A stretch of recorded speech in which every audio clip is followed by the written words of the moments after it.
Hey, what is going on? I'm really excited about today. First of all, welcome back. It is the I Am Shatoria show with your host, I Am Shatoria. And I'm really excited about today's show as we are getting into some great things. First of all, we're gonna talk. I got a special guest coming. You guys know I usually have a special guest. But got a special guest coming, and I cannot wait to talk about the topic that we're going to talk about today.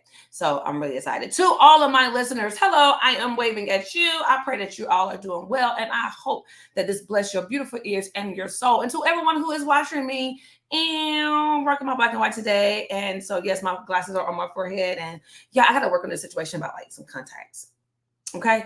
Ooh, yeah, contacts. I got to figure that out.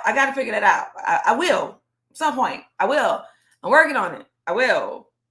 Yeah. But in the meantime, I am praying all is well with you guys. So, my question for you guys is, what are you standing on in 2024? Okay.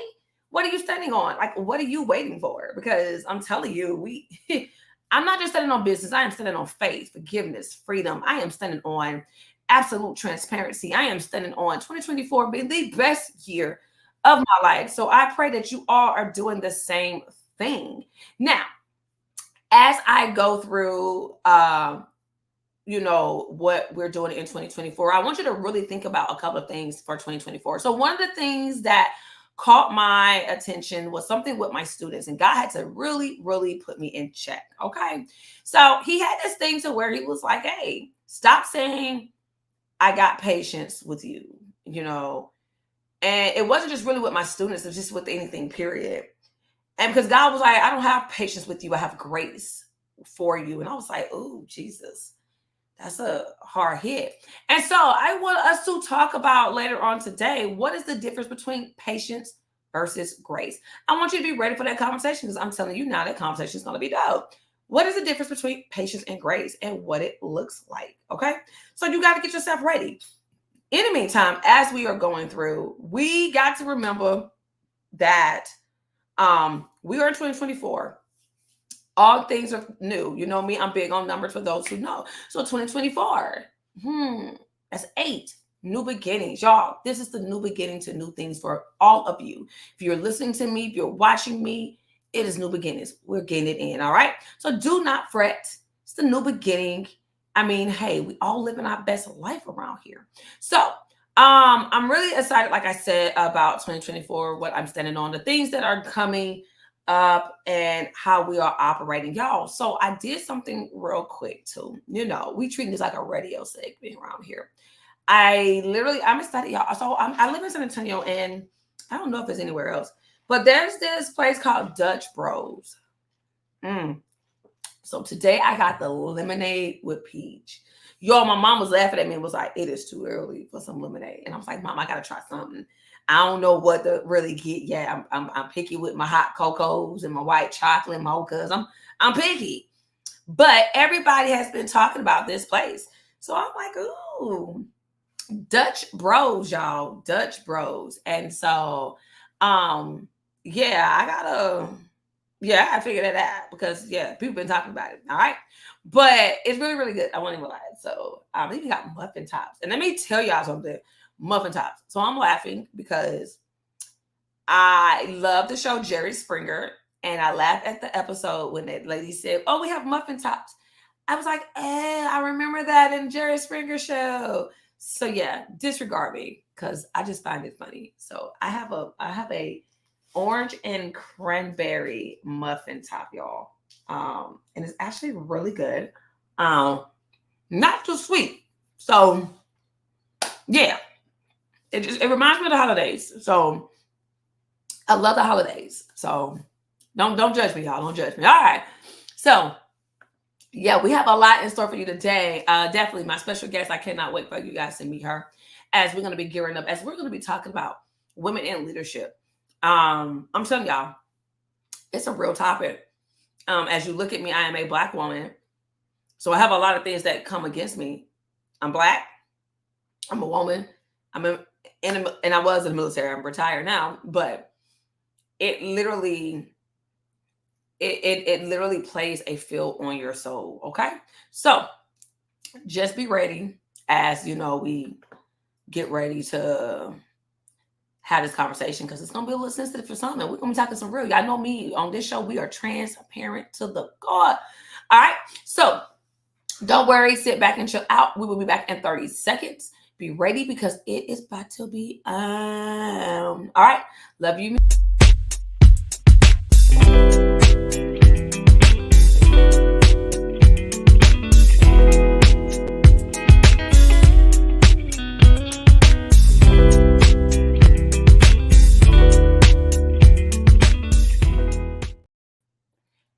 Hello. All right. So we are back. So I'm really, really excited. As we are about to start a deep conversation, y'all. Like, I'm really excited about this conversation as I am here and I told you guys in my past podcast, I meet a lot of people that I don't meet face to face. And it's funny how people get brought together through the military, all different things. And so I am like really excited to have this young lady on. So she is going to come and talk about some realness. And we are like hand in hand, the same people with the same thought process. However, we are definitely growing in our own types of ways, which merges together. And I love it. She has a beautiful heart. And today's topic is we're talking about women in leadership. And this is a huge thing. So I want you guys to show up and show out for a really good friend of mine. I'm put my glasses on so I can make sure I can read questions. For a really good friend of mine's, Allison Garces, because I said Gracie earlier, y'all. So y'all got to forgive me. So show her some love. Hi, honey. Hi, Tori. How are How you? are you? I'm good. I'm good. We just out here, living our best life. Trying to, right? Trying to. Absolutely. So first of all, thank you for taking your time to come and hang out with me. Oh yeah, absolutely. I laugh Looking because forward to this. so here's the thing. I laugh because I meet a lot of people and I don't meet them face to face. And I laugh how I left DC, you was in Georgia, and now you're in DC, and I'm in Texas going for real. So that's what we're gonna do. You're gonna go DC after I leave. That's so that is so mean. But I definitely I want you to introduce yourself and who you are. Yeah, absolutely. So I'm Allison Garces. So I'm currently serving in the military of 20 years. Let's see. I do work for the Pentagon. I'm married to active duty. I have 2 girls and I have 2 fur babies. Outside of the military, I'm going back into my master's for human services and counseling. With the path of life coaching, and there's a reason why life coaching, right? And then I'm also a Reiki practitioner on the side, and I'm currently writing a chapter in a book with 25 author collaboration. I'm like really excited about that because I can't wait for that to come out. For all those that are listening, I promise you, I'm going to have that book in the next have to read in our next issue, which will be May issue. So May to July issue. So when it comes out, y'all know how I get down. I will be having it out there. So I'm really excited about reading that book because, me as an author, it's one of those things to get things out there, express yourself in a way, and to uplift people. And that's what I want to do today. I want us to talk about some real stuff, at the same time uplift individuals, because I think a lot of time things are seen one way and it's not that way, and some things get such a bad light on it to where this would be the time to let some light shine so people can really see. So one of the things that we have in common is that we are, but we are women, minority women that have served in the military. And we've always known the military to be a male dominant situation anyway, but there's a lot of jobs out there that are male dominant at this point, and women are taking force. Like right now, women are coming in. And so in your thought process, when you see women moving up in these ranks and they owning businesses and stuff like that, what does that do for you? Inspire.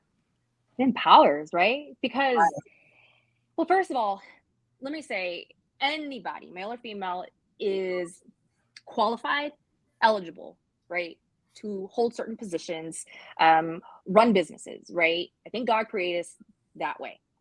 Um, However, there are those barriers and those hindrances that can prevent certain individuals from pursuing their desires and their dreams. Mm-hmm. But when you see somebody, and for me, I'm a huge advocate for women, right? Maybe because Right. I am one. Um, but when you see a woman in a certain leadership position or running a certain business, it resonates with you in to the core, right? Because it's like you can almost picture yourself. You want to picture yourself thinking that you can do just as good as that one woman, right? So I would say, yeah, it's inspiring and it's very empowering.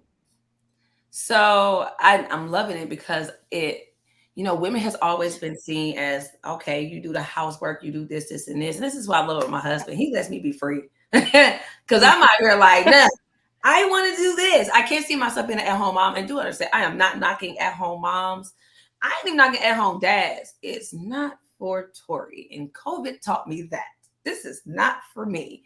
But I also have a daughter that's on the go just as much as I am. So it's like, Mm-hmm. And I get inspired when I see women in leadership position with supporting spouses, but also supporting people. With the fact that me, you both have done leadership roles, period, in our life. I never forget I have been told as a woman, oh man, we was nervous about you coming. Because you're a woman. And you'd be like, wait, huh? Why? I'm a woman? And it's because we, as women, and this isn't any career field, because I've heard it a lot, we carry a certain way about ourselves. Yeah. Or that women can't lead other women. What is your take on women leading other women?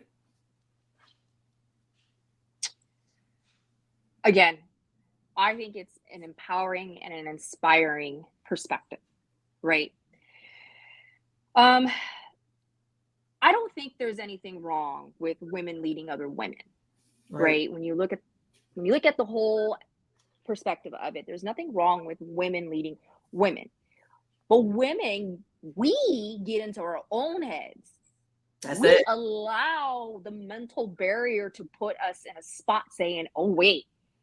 And then that's where the comparing and the competition begins, because you now have diminished your own power of what you're capable of doing, because maybe a woman has more experience, has more I don't know, material or resources or friends or knowledge, right?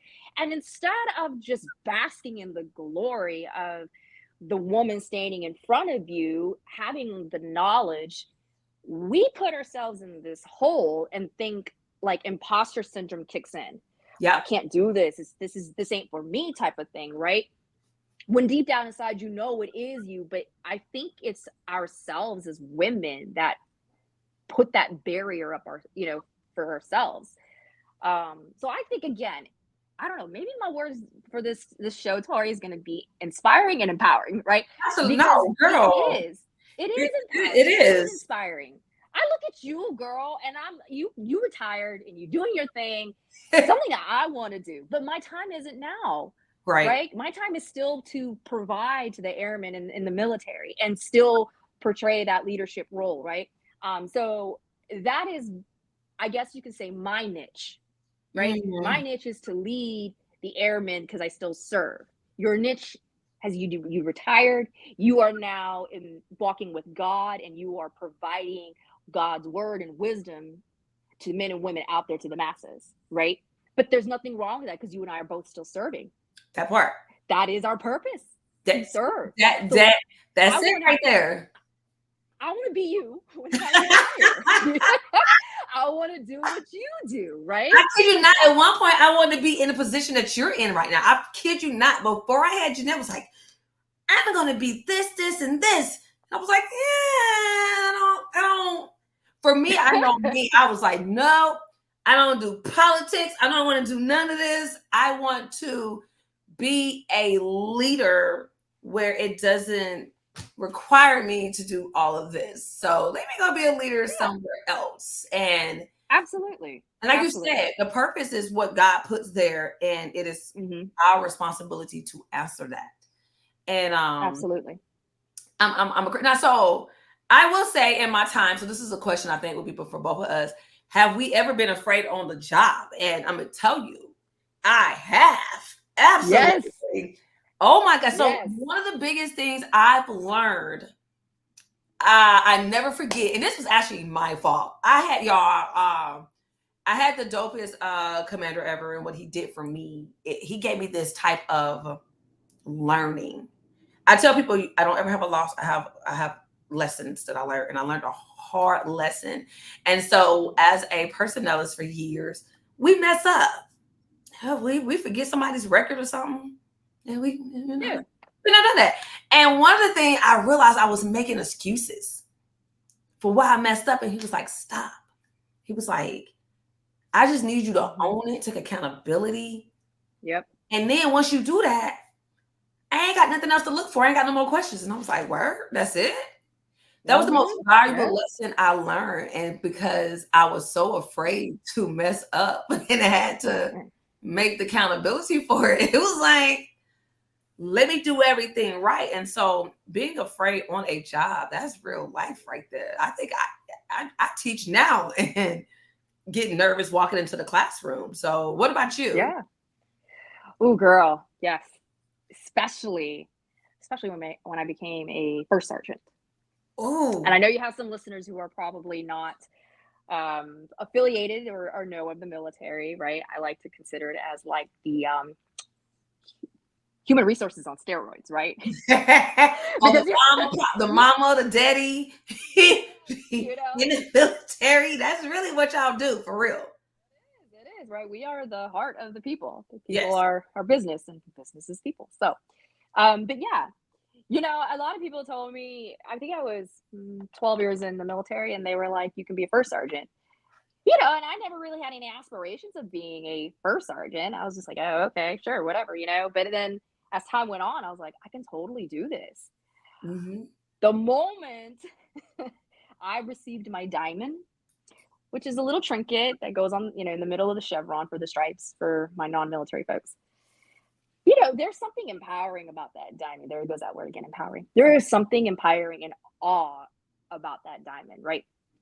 Comes with a lot of accountability and a lot of responsibilities. Yes. But the point being is, heck yeah, girlfriend, I was afraid.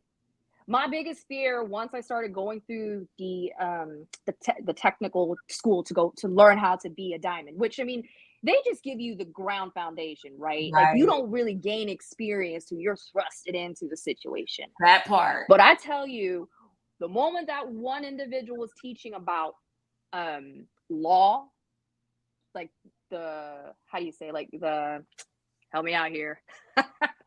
Legally, what we can and cannot do. Yeah, the legal piece of it. When he was starting telling you what you can and can't do with, and how like judicial law can come in and stuff, I was like, this ain't for me. Like I don't. I was afraid. I don't want no part of this. I was afraid. And then once you're done with the school, you go to your unit, wherever that may be, right? And now everybody's looking at you, thinking like, you know everything. Because you got the diamond, you got the stripes, you got the title, like you should know everything. I tell you, I wasn't afraid to talk to people, but I was sure afraid of messing up. I was sure afraid of doing the wrong thing. People are looking at you and you don't want to take, 2 steps to the left when you should have went right. You don't want people thinking you made a wrong decision because maybe you didn't have all the facts. You were biased in your opinions or your thought process. Like it's a lot of pressure. Right. And even though I don't wear the diamond today, the position and the rank that I hold, I'm still afraid. I'm absolutely afraid. But I think that's the beauty of being a human, right? Because your life wouldn't be an experience if you didn't go through the experience. That part. So, yes, I'm afraid every day. But I don't wake up saying, whoa, what am I going to be afraid today? You walk into the mailbox and you never know. You don't know. So I don't wake up in fear thinking I am going to mess up today, right? I wake up with gratitude and happiness, right? For the abundance that I have in my life. Mm-hmm. And if I mess up, grace. There you go. Oh, look, I like, it's funny. Grace and grit. There it is. Grace and grit. Grace and grit. Hold on. I'm laughing because I literally, before you came on, the first part of the segment, I talked about patient versus grace and how they're very different. Because we see patience as oh, I got patience with you right now. That's conditional. The way I feel about it is conditional. It's one of those, I'm giving you a time limit. My patience is this thing, which means, I can go off on you at any time. But grace is so differently, because grace it endures, it goes through. And when you have grace, you're giving people that unconditional love despite. And I think for us as women, a lot of us, we are already in the mindset of, okay, I got grace. I'm walking in with my head held high, and I don't know what's going to be my desk today. As a teacher, I never know how my students is coming in the door. I don't know. Mm-hmm. And I respect, I give my students grace because I know they're coming from places, they're coming from home and things like that, where it just wasn't a good day. I will say beginning to teach was not my easiest, even though, being prior military, that's what I did. I taught, I trained, but then you get in front of these children and you go, whoa. And I know I messed up. I'd be like, look here, Miss Christian's bad. However, I need you to get it together. Now, with that though, the question that I have may be a tough one. Do you experience resistance when leading men? And how do we deal with that? So, so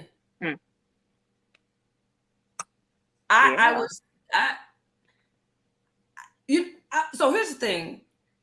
I came out of Airman Leadership School. I was wonderful E4, and them suckers gave me 5 airmen all one time. 4 of them was men. And I was like, what? And I had 1 female. And it taught me a lot. And at the time, I have a son, but I didn't have him at the time. And leading young men was definitely different compared to leading us as women. Because men operate different. They operate very, very different. So for you, have you had any resistance trying to lead men in any aspect of your life?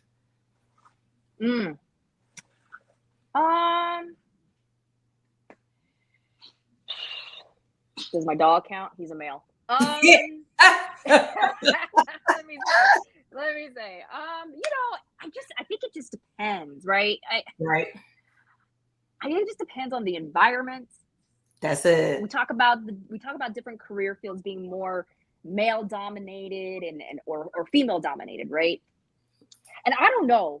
I have a very masculine energy. So I can flow with the men.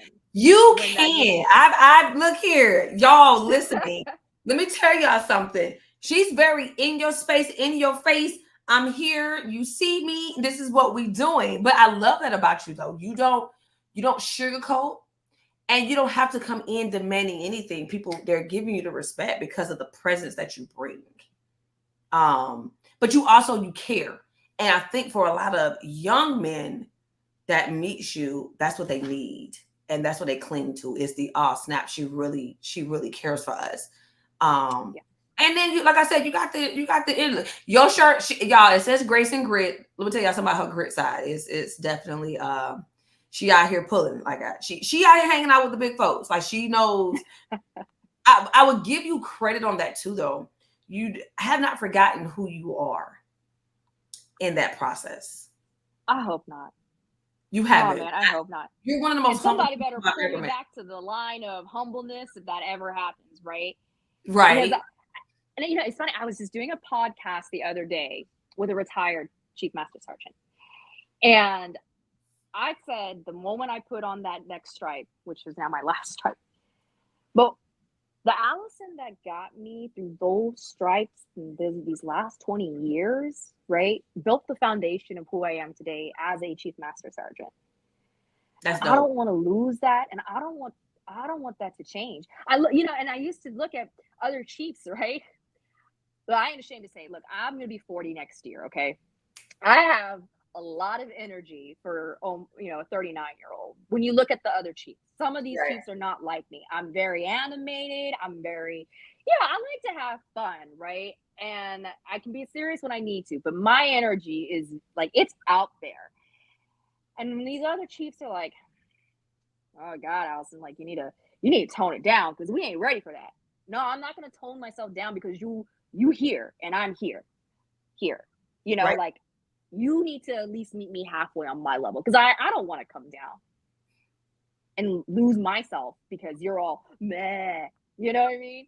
Um, so I know I can be a little much sometimes, and I know when to tone it down. I know when to tone it down depending on the audience and the presence that I need to put on. But I don't want to change who I am. This is who I am at the house. This is who I am with my kids. This is who I am with my friends. Why would I change who I am when I'm in my uniform? No, I agree. I have like one, well, maybe two. I have a question for you. When it comes down to, I see you as a mentor uh, to plenty of people. I don't know if you see yourself as that. Um, because as I had the opportunity of, first of all, meeting you through Facebook and literally watch you flow. And I love the side conversations that we have between me, you, and the other young lady, how we can have pure conversation about real lifeness. Yes. And crazy part, ain't none of us ever met at all.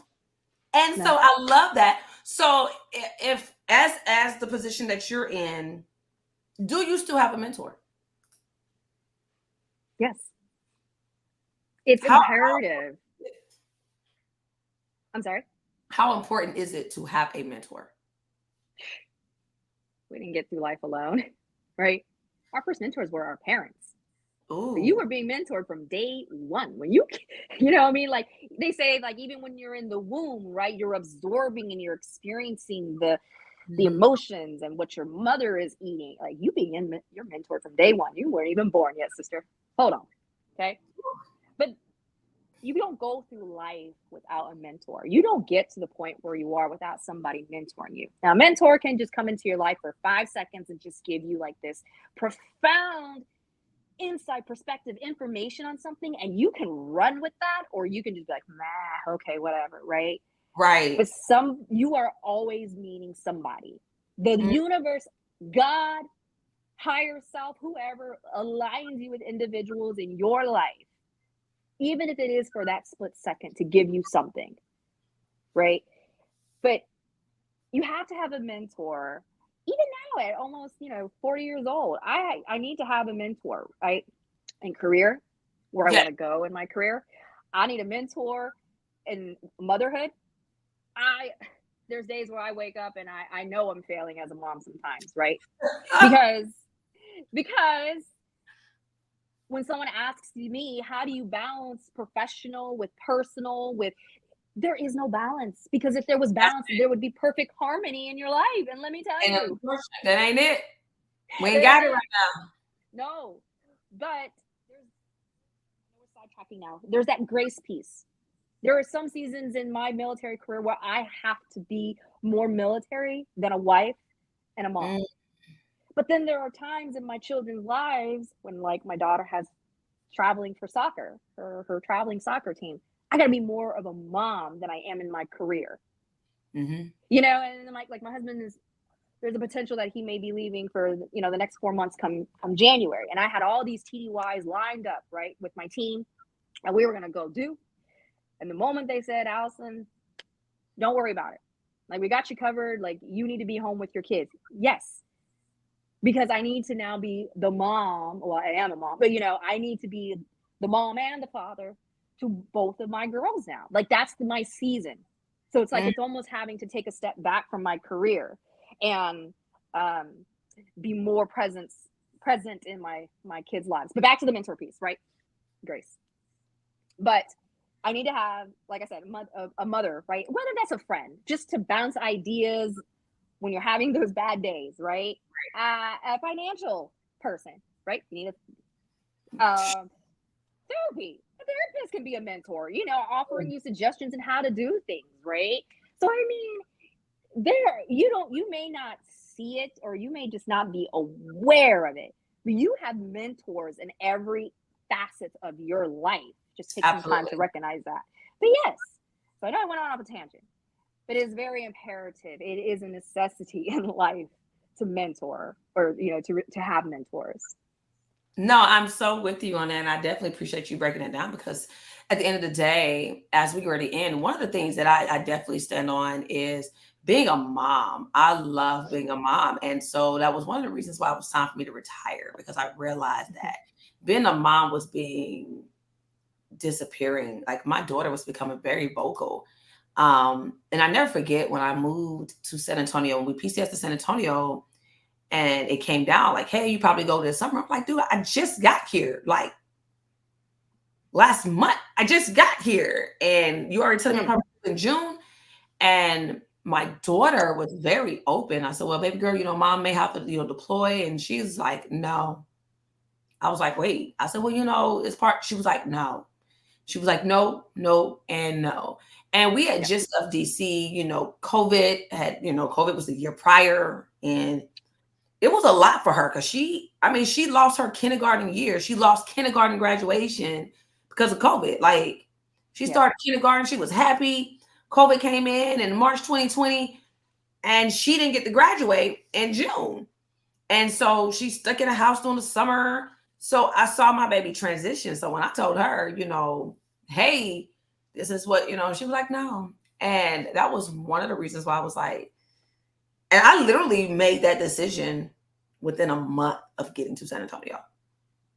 It was like, I can't do this. I can't. Yeah. Nope. She's my priority. And at the end of the day, my whole goal was to be a leader. But in order to be that leader to other people, I still got to be a leader at home. And that's kind of what messed me up a little bit, is having to be a leader in both places. But